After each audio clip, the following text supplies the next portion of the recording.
আমরা আজকে যাচ্ছি মন্দারমণি। এই যে স্যান্ডউইচ বানিয়ে আনা হয়েছে। আচ্ছা, আমরা এই দক্ষিণেশ্বরের এখানে চলে এলাম।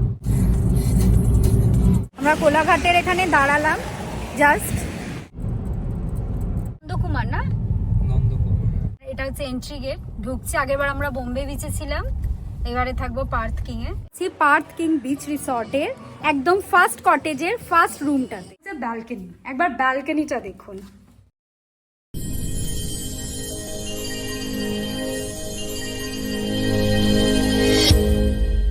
Good morning everyone. আমরা আজকে যাচ্ছি মন্দারমণি। অ্যাকচুয়ালি এবছর অ্যানিভার্সারি ট্রিপে কোথাও যাওয়া হয়নি, তাই ভাবছিলাম কাছাকাছি কোথাও ঘুরে আসি। আর সামনে ক্রিসমাস, অ্যাকচুয়ালি ক্রিসমাসের দিনই আমরা ব্যাক করব। তো এবারে আমাদের সাথে বাবাই মামু যাচ্ছে। লাস্ট ডিসেম্বর ঠিক এই সময়, মানে কিছুদিন আগেও আমরা গেছিলাম মন্দারমণিতে। আমরা বোম্বে বিচ রিসর্টে ছিলাম, এবারে আমরা অন্য রিসর্টে থাকছি। খুব শর্ট টাইমে প্ল্যান হয়েছে। তো এখন এখান থেকে ব্লগটা স্টার্ট করছি। এখন মোটামুটি 7টা বেজে গেছে। আমরা বেরোচ্ছি, রওনা দিচ্ছি মন্দারমণির উদ্দেশ্যে। আপনাদের সাথে সব শেয়ার করব কোথায় থাকছি আর রোড কন্ডিশন কীরকম। আপাতত রিদ্ধি গাড়ি বার করছে, বাই মামু উঠে গেছে, লাগেজ ফাগেজ উঠে গেছে। এখন জানি না ওখানে কীরকম ওয়েদার। আগের বার তো বেশ ঠান্ডা ছিল, মানে মন্দারমণি হলো রাত্রের দিকে খুব ঠান্ডা ছিল। এবার দেখা যাক কেমন হয়। এই যে জাস্ট এই গাড়ি বার করছে। আমরা এখান থেকে শুরু করছি ব্লগটা। দেখতে থাকুন, দারুণ দারুণ ব্লগ আর রিলস আসতে চলেছে। দেখতে থাকুন আর চ্যানেলটাকে শুরুতেই সাবস্ক্রাইব করুন। ড্রাইভার রেডি আমাদের। Good morning. গুড মর্নিং সবাইকে। সো আজকে অনেকদিন পর আবার প্ল্যান হচ্ছে আমাদের মন্দারমণি, বাট উইথ বাবা মা দুজনকে নিয়েই যাব। মানে আমরা 4 জনেই যাচ্ছি। এই যে মা আর বাবাই বসে আছে। বাবাই ঠান্ডায় একদম সব মাফলার টাফলার দিয়ে নিয়েছে। যাচ্ছি বেড়াতে। তো এবার আমরা স্টার্ট করব। ব্যাগটা দিয়ে দাও এখানে, আমি নিয়ে নেবো। তো এখন এই যে এই ঘড়িটা একটু ফাস্ট আছে, 7:30 বাজে। এখন ম্যাপটা কানেক্ট করব আমরা। 7:20। হ্যাঁ, তো এবার তারপর বেরোবো। আমরা বিশ্ব বাংলা গেটের এখানে চলে এসেছি। এটা আমাদের বাড়ি থেকে 5-10 মিনিট। এখন স্টার্টই হচ্ছে বলা যেতে পারে। এখানে ম্যাপে দেখুন দেখাচ্ছে টোটাল কত টাইম এখনো লাগবে। এখানে 4.5 ঘন্টা দেখাচ্ছে, বাট বেশি লাগবে কারণ আমরা মাঝখানে দাঁড়াবো। তো স্টার্ট হচ্ছে এখান থেকে। রাস্তার কন্ডিশন কিরকম সব দেখাবো, আর রিদ্ধি বলে দেবে কোন রুট দিয়ে আমরা যাব। হ্যাঁ, মন্দারমণি তাজপুর মানে সবাই মানে বহুবার গেছেন যারা দেখেন ব্লগ। সো আলাদা করে বলার কিছু নেই, বাট তবুও যে রাস্তা দিয়ে আমরা যাচ্ছি সেই রাস্তাটা যাওয়ার পথে বলে তো দেবই। হ্যাঁ, আর মন্দারমণি তাজপুরের রাস্তা সবার থেকে ভালো বাকিগুলোর তুলনায়। একদম মাখনের মতো রাস্তা। তো আপনাদের বলে দেবো। আমরা ডেলি রোডের এখানটা একটু দাঁড়িয়েছি চা খাবো বলে। তো তার আগে একটু স্যান্ডউইচ খেয়ে নেবো। বাড়ি থেকে স্যান্ডউইচ বানিয়ে নিয়ে এসেছি। তো এখন আমরা সবাই মিলে একটু স্যান্ডউইচ খাবো, খেয়ে চা খাবো, খেয়ে রওনা দেবো। আর এই যে স্যান্ডউইচ বানিয়ে আনা হয়েছে বাড়ি থেকে। এবারে আমরা সবাই একটা একটা করে স্যান্ডউইচ খাবো। এই বুদ্ধিটা আমার।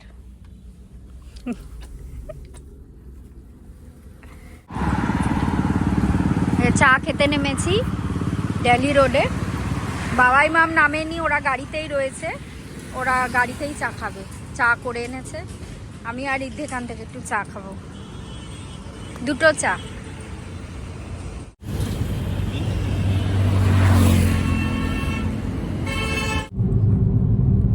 আচ্ছা, আমরা এই দক্ষিণেশ্বরের এখানে চলে এলাম। বেশি বাজেনি, তাড়াতাড়ি এসেছি। আমরা একটু লেটে বেরিয়েছি, কিন্তু সেই হিসেবে জ্যাম এখনো পাইনি। তো এরপর কি আমরা ডিরেক্ট কোলাঘাট? তো কোলাঘাটে, হ্যাঁ কোলাঘাটের দিকে যাব। সেখানে একটুখানি দাঁড়াবো আর কি, ওখানে কুচকাচ খাওয়া দাওয়া, হ্যাঁ চাটা খাবো, একটু দাঁড়াবো। তারপর দেন স্ট্রেট যাব হচ্ছে মন্দারমণি। একদম। এই রাস্তাটা আমার খুব ভালো লাগে যখনই আসি।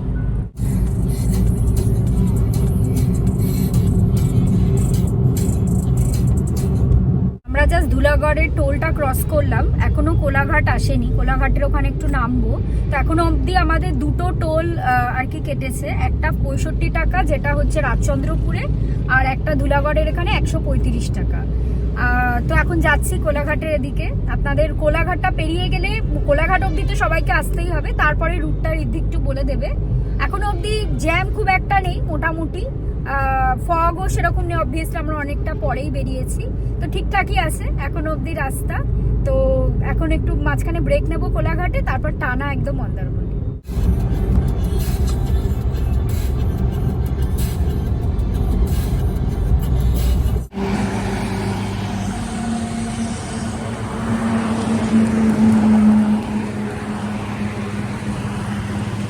আমরা কোলাঘাটের এখানে দাঁড়ালাম জাস্ট, এখানে একটু চা খাবো, ঋদ্ধি একটু এগ পোচ খাবে। আমরা তো স্যান্ডউইচ নিয়ে এসেছিলাম, খেয়েছিলাম। ওই মাম আর বাবাই আছে ভেতরে, মামার ভাই ভেতরে, বাবাই নামেনি, গাড়িতেই রয়েছে।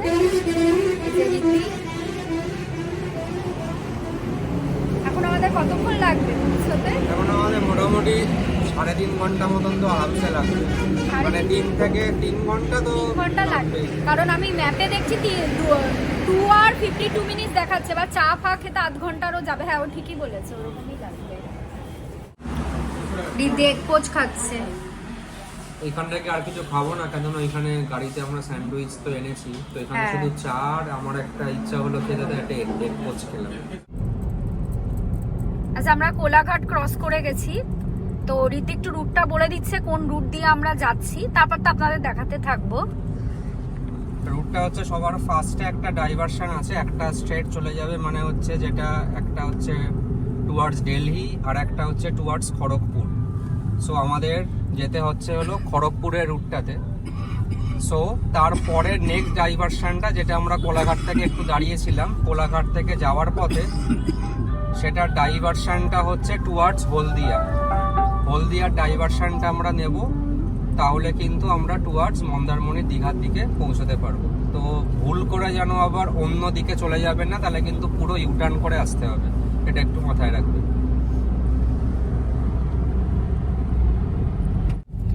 এটা নন্দকুমার না? নন্দকুমার, হ্যাঁ, এই যে এটা রিদ্ধির ফেভারিট রাস্তা। এটা দিয়ে কি বলে ডান দিকে না নিতে হ্যাঁ, হবে না? এটা দিয়ে একদম সোজা এসে একদম ডান দিকে একটা ওভারব্রিজ আছে, এই ওভারব্রিজটার নিচ দিয়ে হচ্ছে আমাদের দীঘা মন্দারমণি রুটটা।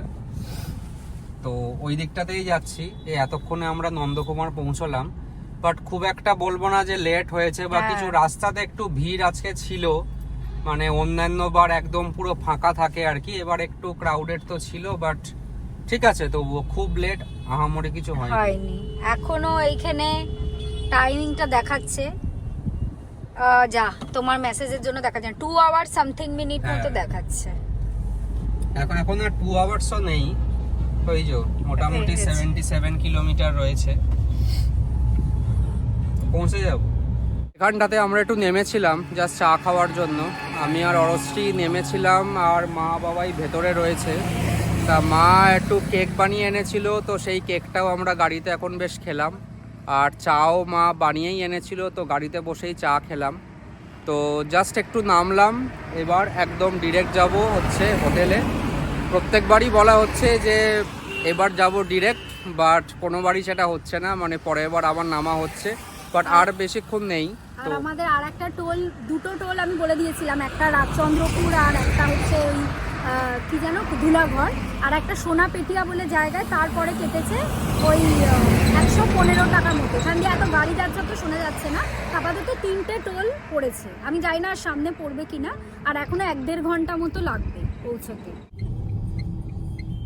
এই যে আমরা চাউলখোলা মোড়ে এসে গেছি, এই যে এখান থেকে জাস্ট বাঁ দিকটা নিচ্ছে, এইখানটায় সব টোটো স্ট্যান্ড আর বাসগুলো এখানটায় এসেই নামায়, যারা বাসে করে আসবে তাদের এটাই নামার জায়গা। চাউলখোলা মোড় থেকেই ঘুরেই যেতে হয় মন্দারমণি যে কোনো হোটেলে যেতে গেলে। তো এখান থেকে মোটামুটি আরও আধ ঘন্টা মতো লাগবে, 25 মিনিট মতো দেখাচ্ছে।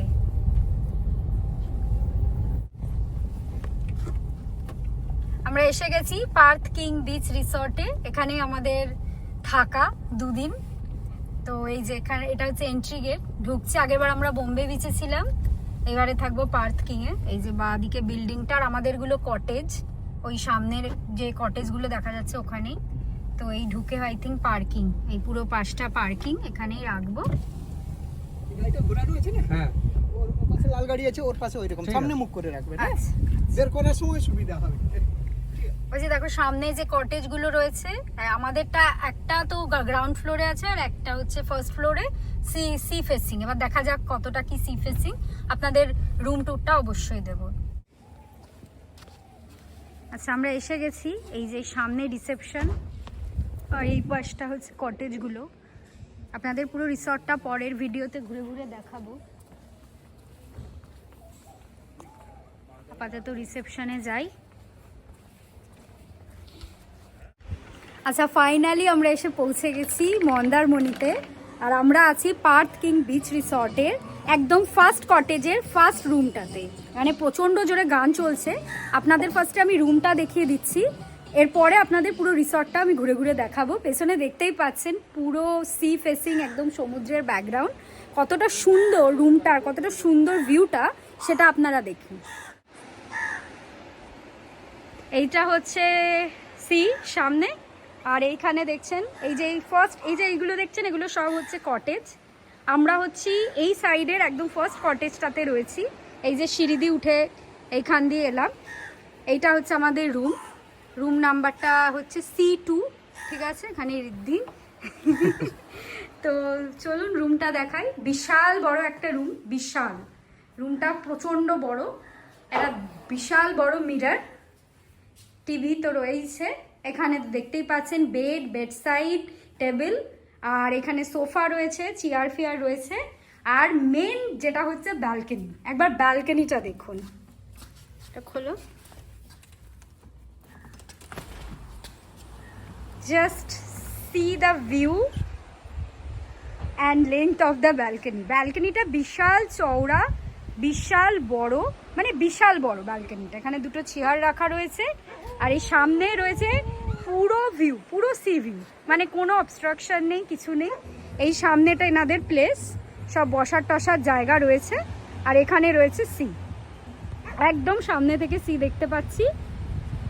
আর চলুন একবার ওয়াশরুমটা দেখিয়ে দিই, তারপর আমরা একটু ফ্রেশ ট্রেশ হবো, তারপর খেতে যাব।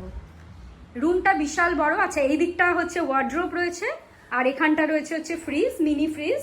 এখানে রয়েছে টিকিট, টি কফি যা হোক বানিয়ে খাওয়া যাবে। ইলেকট্রিক কেটলি রয়েছে, এখানে কমপ্লিমেন্টারি বটল আর ওই গ্লাস রয়েছে।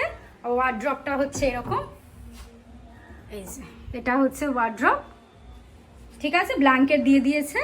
একবার ওয়াশরুমটা দেখে নিন। এই হচ্ছে ওয়াশরুম, মিরর, এইখানে কোমোড, আর এইখানে গিজার রয়েছে, শাওয়ার। ওয়াশরুমটা নর্মাল, আমি এটা আগেই ভিডিওতে দেখেছিলাম, আহামরি কিছু না, বাট ঠিকঠাক। বাট রুমের সাইজ বিশাল বড়, ভিউও বিশাল বড়। আপনারা তো দেখলেন অসাধারণ একটা বিশাল বড় রুম উইথ একদম দারুণ সি ফেসিং। আজকে আমাদের প্রথম দিন, আজ সকালেই এসেছি। আর এই ব্লগটা আপনাদের রুম ট্যুরটাও দিলাম। রুমের প্রাইস কত বা সব ডিটেলস আমি বলবো, এর পরেও ব্লগ আসবে। তো আপাতত এই ফার্স্ট ব্লগটা এখানে এন্ড করছি। কারণ একটু পরে আবার নেক্সট ব্লগটা স্টার্ট করব। সেই ব্লগে আমরা তারপর একটু পরে ফ্রেশ হয়ে লাঞ্চে যাব, আপনাদের সেই ডিটেলসটাও দেখাবো। রিসর্টের ভেতরটা যতটা সম্ভব আপনাদের দেখানোর চেষ্টা করবো, এবং আরও সমস্ত ডিটেলস দিতে থাকবো। আপনারা দেখতে থাকুন। আর যদি ভিডিওটা ভালো লাগে, ভিডিওটাকে লাইক করবেন, আমাদের চ্যানেলটাকে অবশ্যই সাবস্ক্রাইব করবেন। দেখতে থাকুন, ভালো থাকবেন, সুস্থ থাকবেন, টাটা। Fearless.